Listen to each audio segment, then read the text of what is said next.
এবার 3.4 চ্যাপ্টারে চলে যাব আমরা। কেমন? এখানকার 1 নাম্বার অঙ্কটা আস্তে ধীরে পড়েন। এখানে লেখা 20 এবং -40 হইতে সমুদ্রবর্তী এরূপ বিন্দুসমূহের সেট দ্বারা সৃষ্ট সঞ্চার পথের সমীকরণ নির্ণয় করো। তার মানে সঞ্চার পথের অঙ্ক, তাই না? তাহলে আমরা আগে যখন সূত্র জগৎ আলাপ করছিলাম তখন মনে আছে সঞ্চার পথের অঙ্ক মাত্র দুইভাবে করা যায়। কীভাবে? হ্যাঁ, দূরত্ব সূত্র দিয়া এবং ত্রিভুজের ক্ষেত্রফল দিয়া, এবং বেশিরভাগ অঙ্ক আমরা করব বলছিলাম দূরত্ব সূত্র দিয়া। কেমন? এই কথা ছিল। আর ছিল কি যে সঞ্চার পথের অঙ্কে প্রথম যে কাজটা করতে হয় সেটা হলো pxy। কেমন? তাহলে 1 সেটার জন্য আমাদের একই কাজ। প্রথম কাজ হলো একটা পি বিন্দু যার স্থানাঙ্ক হলো xy নিলাম। তো 20 এবং -40 হইতে সমুদ্রবর্তী এরূপ বিন্দু, তাহলে আমরা একটা স্থানাঙ্ক দিলাম 20, ধরলাম এটা এ বিন্দু, আর একটা স্থানাঙ্ক দিলাম -40, ধরলাম এটা বি বিন্দু। কেমন? তাহলে পি বিন্দুটা এ বিন্দু থেকে যত দূরে বি বিন্দু থেকেও তত দূরে, তার মানে পি এ আর পি বি সমান দূরে অবস্থিত, তাই না? তাহলে P A equal P B শর্ত অনুযায়ী।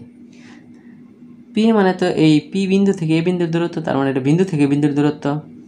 পি বিও কিন্তু বিন্দু থেকে বিন্দুর দূরত্ব, তাই না? তাহলে আমরা খেয়াল করেন, এইটা যদি দূরত্ব বের করি x-2 whole square plus y-0 whole square, বিন্দু থেকে বিন্দুর দূরত্ব দিলে একটা রুট ওভার লাগে, তাই না? ইকুয়াল এই দূরত্ব বের করলে x - a প্লাস হয়ে যাবে 4 whole square y-0 whole square root over. এখন আমরা দুই পাশে বর্গ কইরা কেমন একটু ভাঙাইলে কি পাবো দেখেন, x² - 4x + 4 plus y² equal two x² plus 8x plus 16 plus y²। তাহলে দেখেন দুই পাশ থেকে x² y² বেনিশ হয়ে যাবে। তাহলে এটা এই পাশে আসার পরে থাকবে -12x -12 ইকুয়াল 0, তার মানে x + 1 ইকুয়াল 0। এটাই হলো আমাদের সেই সঞ্চার পথ। আমরা ওই সময় আলাপ করছিলাম যে সঞ্চার পথ একটা সরল রেখা হইতে পারে, একটা বৃত্ত হইতে পারে, একটা পরাবৃত্ত হইতে পারে, একটা উপবৃত্ত হইতে পারে, যে কোনো কিছু হইতে পারে। কেমন? তাহলে ওইভাবে জিনিসটা চিন্তা করতে হবে। ওকে, তাহলে 2 নম্বর দেখেন একই রকমের কথা। 30 ও -30 বিন্দুদ্বয় হইতে যে সেটের বিন্দুসমূহের দূরত্বের সমষ্টি সর্বদা 10 একক। তার মানে এইখানেও আমরা আগে সেটের বিন্দু pxy আঁকলাম, 30 একটা বিন্দু, -30 একটা বিন্দু। কেমন? তাহলে দূরত্বের বর্গ, তাহলে PA আর PB এই দুইটার বর্গের সমষ্টি হলো 10, তার মানে PA² plus PB² equal to 10। এইখান থেকে আমরা যেটা পাবো সেটাই হলো সঞ্চার পথ। তাহলে P এর যেহেতু বর্গ, তাহলে বলেন x - 3 whole square plus y², root কিন্তু লাগবে না, এটা থেকে এটা মানে x + 3 whole square plus y² equal to 10। এইখান থেকে আমাদের ভাঙাইলে উত্তরটা আসবে। কেমন? খুব অসুবিধা হচ্ছে? তেমন নাই, কারণ এগুলা খালি দূরত্ব সূত্র, অথবা বলছি দুই একটা আছে যারা ত্রিভুজের ক্ষেত্রফল দিয়া। তাহলে 2-1 কি বলে, একটি বিন্দু সেটের যে কোনো উপাদান এ ও বি বিন্দুর সাথে একটি সমকোণী ত্রিভুজ উৎপন্ন করে। এ এবং বি এর স্থানাঙ্ক যথাক্রমে এত হলে সঞ্চার পথের সমীকরণ নির্ণয় করো। তাহলে ওই যে সঞ্চার পথ, তার মানে সে হইল pxy, তাই না? এ ও বি বিন্দু তার সাথে সমকোণ তৈরি করে। কেমন? তাহলে আমরা এইদিকে একটা বিন্দু দিলাম এ, এইদিকে একটা বিন্দু দিলাম বি, তার সাথে সমকোণ তৈরি করে। তার মধ্যে এ বিন্দুর স্থানাঙ্কটা হলো 0b আর বি বিন্দুর স্থানাঙ্কটা হচ্ছে ab। কেমন? তাহলে বলেন এটা কি পিথাগোরাস অনুযায়ী অতিভুজ না? তাহলে আমরা এখান থেকে কিন্তু PA বের করতে পারবো, PB বের করতে পারবো, আবার ABও বের করতে পারবো। কেমন? তাহলে এইখান থেকে যেহেতু সমকোণী ত্রিভুজ উৎপন্ন করে, তাহলে দুইটা কাজ করা যেতে পারে। যে পি এর ঢাল আর পিবির ঢাল বের করে তাদের গুণফল -1 দিব, সেইখান থেকে একটা কিছু পাওয়া যাবে, অথবা পিথাগোরাস ইউজ করে ফেলবো। কেমন? যেহেতু আমরা দূরত্ব সূত্র ব্যবহার করতে চাইছি, পিথাগোরাসই করি। কেমন? তাহলে P A square plus PB square equal to AB square. কেমন? তাহলে এখান থেকে এটার দূরত্ব, এখান থেকে এটার দূরত্ব, এগুলো বের করতে হবে। বসাইলে আমরা দেখেন x minus 0 whole square y minus B whole square, এটা হলো পি স্কোয়ার। যেহেতু স্কোয়ার তাহলে কিন্তু রুটটা লাগবে না, এই যে এইখানে যেরকম রুট দিছিলাম, তাই না? দূরত্ব বিন্দু থেকে বিন্দুর বের করলে রুট লাগে। আর পিবি হলে x minus a whole square plus y minus B whole square, a b, তাই না? A minus 0 whole square plus b minus B whole square. কেমন? তাহলে এইখান থেকে আমরা হিসাব করলে একটা উত্তর পাবো।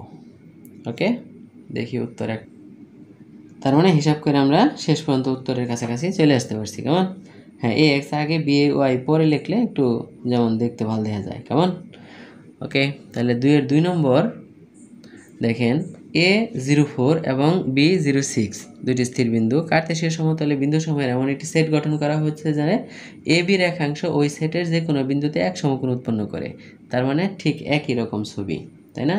তাহলে এটার জন্য আমরা ধরেন একটু ছবিটা অন্যভাবে আঁকি। এইটা পি বিন্দু এক্স ওয়াই এবং এর সাথে একটা এ বিন্দু আছে, একটা বি বিন্দু আছে।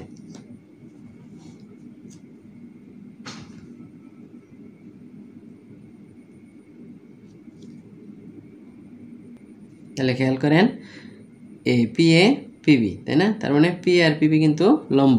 সো এখন কিন্তু আমরা সেই আগের মতো পিথাগোরাস ইউজ করতে পারবো, তাই না? তাহলে P A square plus PB square equal AB square. তাহলে দূরত্ব সূত্র দিয়া ওই একই স্টাইলে হিসাব করলে অঙ্কটা হয়ে যাবে। এরপরে 2-এর 3 নম্বরের দিকে তাকান। এ বি পি, তাই না? তিনটা স্থানাঙ্ক দেওয়া আছে। পি এরূপ সেটের সদস্য যার প্রত্যেক বিন্দুর জন্য এপি আর এবি লম্ব। তাহলে এটার ছবি ওই একই স্টাইলের এবং একই কাজ। কেমন? তাহলে আমরা 2-এর 3টা বলে ফেলতে পারছি। 3-এর 1, হ্যাঁ 3-এ তো একটাই অঙ্ক, সেটা দেখেন A2 3 এবং B এত বিন্দু দুটি স্থির। পি বিন্দুটি একটি সেটের সদস্য যেন P/PB = 2:3 হয়। কেমন? তাহলে পি বিন্দুটির সঞ্চারপথের সমীকরণ তাহলে একটু দেখেন কি। তো আমরা তো PXY সবার আগে আঁকবই। তাহলে একটা A বিন্দু 2 3, এখন তার লম্ব টম্ব তেমন কিছু বলে নাই।